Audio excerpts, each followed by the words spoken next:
মামুনি, এই টাকাগুলি রাখো। আঙ্কেল এগুলো কিসের টাকা?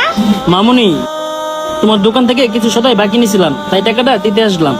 একটু আগে সে এক আঙ্কেলে টাকা দিয়ে গেল, এখন এই আঙ্কেলও দিতেছে। এই টাকাগুলি রাখো, তোমার বাবার সাথে আমি পরে কথা বলে নিব। আচ্ছা ঠিক আছে আঙ্কেল। মামুনি, আজকে তাহলে আমি আসি। ঠিক আছে আঙ্কেল, আবার আসবেন। মামুনি, আমার কত টাকা হয়েছে? আঙ্কেল আপনার চা আর রুটি, আপনার 15 টাকা বিল হয়েছে। ও আচ্ছা, 15 টাকা।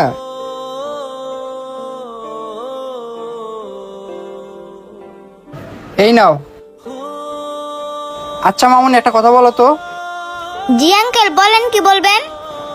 বলছিলাম কি, তোমাদের এলাকার মানুষগুলো মনে হয় খুবই সৎ। আঙ্কেল আপনার কথা ঠিক বুঝলাম না। এই দুনিয়াতে মামুনি অনেক জায়গায় মানুষ টাকা ধার নিলে তাদেরকে খুঁজেই পাওয়া যায় না, আর তোমাদের এলাকায় দেখলাম মানুষ টাকা ধার নিলে বাকি খাইলে হাত দিয়ে টাকা দিয়ে